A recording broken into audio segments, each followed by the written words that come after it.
mencintai atau dicintai? Jatuh cinta itu kan seru, jadi mencintai aja deh. Sayang, pilihan kamu itu salah. Kenapa mama bilang aku salah pilih? Iya dong, kalau kamu punya mencintai dalam seminggu ini gak bakal ada orang yang suka sama kamu, sayang. Apa? Jadi sampai seminggu ini gak bakalan ada yang suka sama aku, Iya, Ma? maka dari itu kamu bilang kalau kamu itu salah pilih. Seharusnya itu kamu boleh dicintai. Tapi aku punya pacar sih.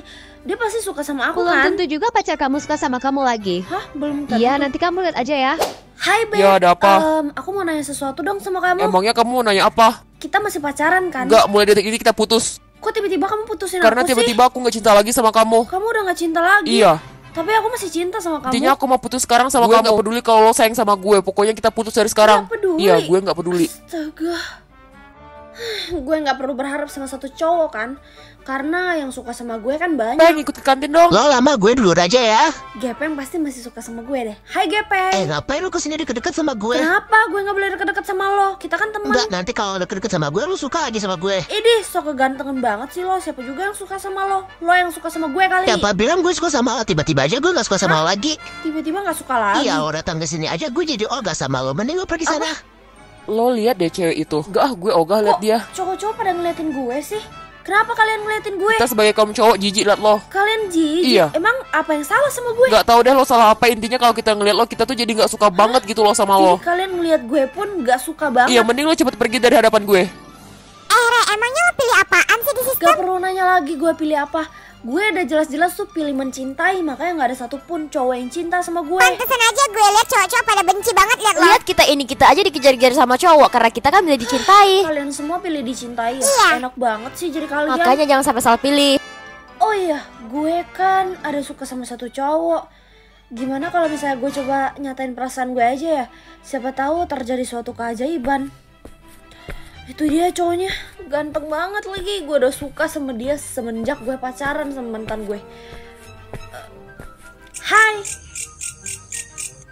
Gue wajar aja sih, dia emang dari dulu dingin. Lo baik-baik aja kan, ngapain lo ngomong sendirian? Iya, gue ngomong sendiri. Abisnya lo nggak jawab sapaan gue sih. Kalau gitu sebagai permintaan maaf gue ngajak lo jalan ya malam ini. Lo mau kan jalan sama gue? Lo barusan ngajak gue jalan. Iya, lo gak salah denger kok. Gue beneran ngajak lo jalan malam ini. Lo mau kan? Gue Lama amat mikirnya, jadi mau apa enggak? Gue mau. Oke. Tunggu. Ini ada yang aneh. Cowok sedingin dia kenapa bisa-bisanya ngajak gue jalan sih? Perasaan dari dulu dia gak suka deh sama gue. Sebelum ada sistem ini pun dia gak suka sama gue. Itu karena sistem mencintai kamu telah bekerja karena kamu suka sama dia. Jadi dia balik mencintai kamu. Oh, jadi kalau misalnya aku pilih mencintai, yang bakalan mencintai aku balik cuman orang yang bener-bener aku suka deh. Ya benar, sekarang kamu paham kan? Ini artinya cowok dingin itu udah suka dong sama aku. Tapi emangnya iya ya dia suka sama aku? Dia belum nyatain perasaannya. Hai, selamat malam. Apa kamu sudah siap? Oh, kamu udah datang ya? Aku udah siap. Ayo kita pergi. Hari ini kita mau kemana? Artinya aku bakal ngajak kamu pergi nonton. Pergi nonton? Iya. Nonton film apa ya? Kita bakal nonton film horor. Kamu mau kan nonton film itu? Horor, tapi kan serem banget. Oh, jadinya kamu nggak mau nonton film sama aku ya? Mau kok, aku mau. Ya udah, ayo pergi. Ya udah, ayo kita pergi. Oke. Ini tiketnya udah aku beli ya. Kamu ngeliatin apa? Itu di kerah baju kamu kenapa ada kayak bekas darah ya? Ini aku habis ngobatin kucing aku yang terluka tadinya. Jadi kamu habis obatin kucing kamu yang terluka? Iya, kenapa tiba-tiba ekspresi muka kamu berubah? Emang ada yang salah? Enggak apa-apa kok. Oh, kirain ada apa? Kenapa lama-lama gue jadi takut ya sama dia? Filmnya udah mau dimulai tuh. Ayo kita nonton. Oke. Hai, Iya? sebelum nonton aku izin ke toilet bentar boleh? Tentu saja boleh kok. Ya udah pergi sana. Yaudah, aku duluan ya. Iya, hati-hati. Kenapa lama-lama gue jadi takut ya sama tuh cowok? Kira-kira kalau gue udah gak suka sama dia masih suka sama gue gak ya? Hah, pilihan dicintai atau mencintainya muncul lagi. Gue pilih yang... Hai, namaku Rere. Aku adalah seorang peri. Tapi aku berbeda dengan peri-peri lainnya. Aku tidak memiliki sayap cantik seperti mereka. Bahkan peri lain memiliki kelebihan yang bisa mengubah benda. Namun, aku tidak memiliki apapun. Mereka selalu menjauhiku dan aku selalu merasa tertekan. Aku sangat takut kepada manusia karena aku tidak bisa melindungi diriku sendiri. Sampai akhirnya aku bertemu dengan dia. Apakah kamu adalah seorang peri? Kamu sedang tidak mengejekku kan? Dia cuma tersenyum dan mengatakan aku adalah seorang peri yang lucu. Sementara itu peri yang lainnya sedang melaporkan kehilanganku kepada sang ratu. Ratu pun menanyakan keberadaanku kepada mereka. Seperti biasa, palingan berkeliaran. Begitu kata mereka. Dan ratu semakin murka terhadapku. Ada satu hal yang membuatku heran. Mengapa manusia lain mengincar manusia tampan itu? Manusia tampan itu pun gelisah. Sebelum dia pergi, dia memberikan jepitan kupu-kupu ini kepadaku. Jepitannya aneh karena bersinar. Pakailah itu jika kamu merasa tidak berguna dan tertekan. Begitu katanya. Belum kuucapkan terima kasih, dia telah menghilang. Dan aku hanya bisa mengenangnya lewat jepitan kupu-kupu yang ia berikan. Sampai akhirnya ratu dan peri lain pun datang menemukanku. Aku tahu ratu murka karena ulah peri-peri itu. Entah mengapa aku selalu merasa tertekan ketika mereka datang. Dan itu membuatku teringat pada jepitan kupu-kupu yang diberikan manusia tampan tadi. Dia berkata aku harus memakainya ketika aku sudah merasa tidak berguna. Dan itu membuatku penasaran apa yang akan terjadi setelah ini. Kehidupanku telah berubah semenjak pria tampan itu memberikan jepitan kupu-kupu ini kepadaku. Setelah aku mengenakan jepitan itu, ratu peri dan peri lainnya pun terkejut. Mereka bertanya kepadaku, dari mana aku mendapatkan jepitan kupu-kupu ini? Dan tiba-tiba ratu mengatakan bahwa itu adalah jepitan miliknya dan aku telah mencurinya. Aku merasa aku tidak mencuri. Peri lain pun berusaha membuat ratu semakin murka. Dia bohong, sejak kapan dia punya jepitan kayak gitu? Entah mengapa, aku merasa semuanya sedang mengincar jepitan itu. Sampai akhirnya ratu memaksaku memberikan jepitan itu kepadanya. Namun aku tidak bersedia karena aku sudah berjanji kepada pria tampan itu untuk menjaga jepitan ini. Ratu dan peri lainnya pun mengejarku dengan sayap mereka yang indah. Sementara aku peri tak bersayap. Dia mau lari kemana? Kita kan punya sayap, sementara dia nggak punya. Saat aku berlari, aku bertemu dengan manusia yang mengejar pria tampan ini. Dia tampak terkejut karena jepitan ini ada padaku. Aku sangat takut. Aku pun segera melarikan diri. Satu hal yang ada di benakku. Apa benar pria tampan itu mencuri jepitan kupu-kupu ini dan memberikannya kepadaku? Supaya semuanya mengira bahwa akulah pencurinya. Dia berkata jepitan ini dapat merubah hidupku. Tapi aku tidak merasakan hal itu. Sampai akhirnya suara yang tak asing itu pun kudengar kembali. Kamu sedang mencari aku ya? Dari sana aku bertanya kepadanya, apakah benar dia pencuri? Dan apa kekuatan jepitan ini sampai peri-peri lain pun mengincar jepitan ini?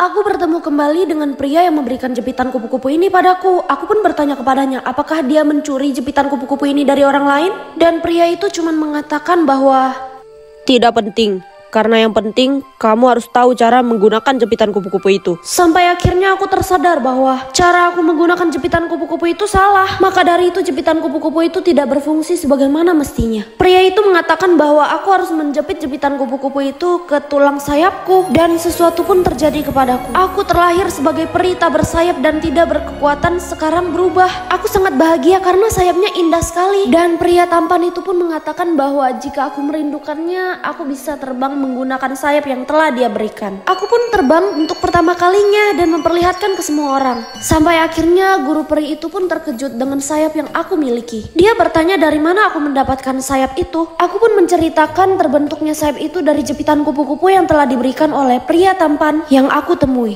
Astaga, jangan-jangan kamu bertemu dengan Dewa Peri? Aku pun terkejut karena setauku Dewa Peri itu sudah meninggal. Sampai akhirnya guru peri itu pun mengatakan tidak ada yang memiliki jepitan kupu-kupu itu melainkan Dewa Peri. Dan aku pun sadar ternyata Dewa Peri itu sudah menolong hidupku. Aku pun kembali ke kota peri dan menyapa semua teman-teman di sana. Mereka pun sadar aku tidak mencuri jepitan kupu-kupu itu karena hanya orang yang memiliki jepitan kupu-kupu itu yang tahu cara menggunakannya. Namun Ratu Peri terlihat tidak senang atas apa yang telah aku dapatkan karena Ratu Peri yang lain telah memutuskan bahwa aku yang pantas untuk menggantikannya sebagai Ratu Peri. Aku pun teringat kembali kepada Dewa Peri tampan yang telah menolongku. Aku sangat merindukannya dan seperti kata Dewa Peri itu, jika aku merindukannya, aku harus terbang menggunakan sayap yang telah ia berikan. Aku pun tersadar bahwa manusia-manusia yang mengejar Dewa Peri waktu itu adalah bayangan masa lalu yang ia perlihatkan kepadaku bahwa ia pernah berjuang untuk menjadi seorang Dewa Peri.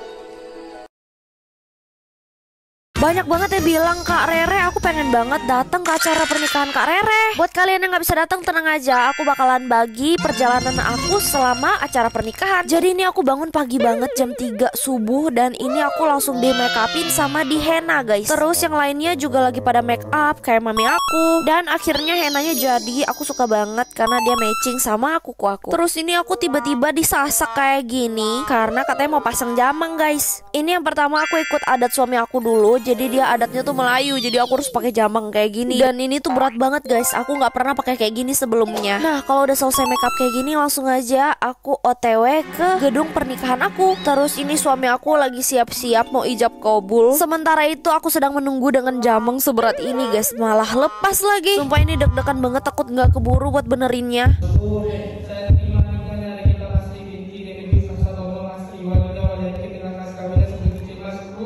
Nah setelah ijab kabul, alhamdulillah ya guys ya, akhirnya aku boleh dateng nih. Terus dijemput sama suami aku. Itu yang di samping aku, cici aku sama koko aku. Terus udah deh, kita langsung gandengan cuku.